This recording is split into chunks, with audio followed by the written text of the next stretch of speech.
চলুন আজকে আপনাদের সঙ্গে একটা রেসিপি ভিডিও শেয়ার করি, যেটা তো কালারফুল তো হবেই, তার সঙ্গে সঙ্গে টেস্টি, হেলদি, সুস্বাদু সব কিছুই একটা রেসিপির মধ্যে পাবেন।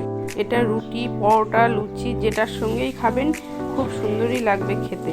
আর এটা বানাতে বেশি টাইমও লাগবে না, আর এমন কিছু খরচাও নেই, খুব তাড়াতাড়ি হয়ে যায় আর অল্প কিছু উপকরণে হয়ে যাবে।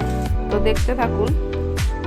তো প্রথমেই আমি কড়াই গরম করে দিয়ে দিলাম তেল দিয়ে তার মধ্যে একটুখানি কালো জিরে ফোড়নে দিয়ে তারপরে দিয়ে দিয়েছি পেঁয়াজ কুচি আর লঙ্কা কুচি। তো পেঁয়াজ আর লঙ্কাগুলো একটু নাড়াচাড়া করে লাল লাল করে ভাজা হয়ে আসলে ওর মধ্যে দিয়ে দিলাম কিছুটা মটরশুঁটি।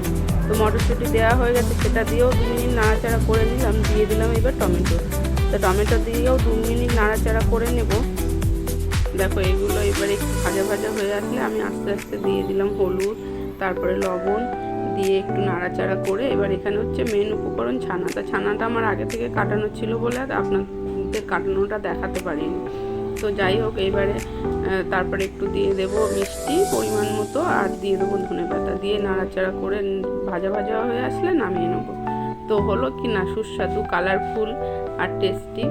তো যাই হোক, এটা কিন্তু যেহেতু ছানাটা তাই জন্য কিন্তু খাবারটা অনেকটাই হেলদি হয়েছে, আর দেখলেই তো বেশি টাইম লাগলো না।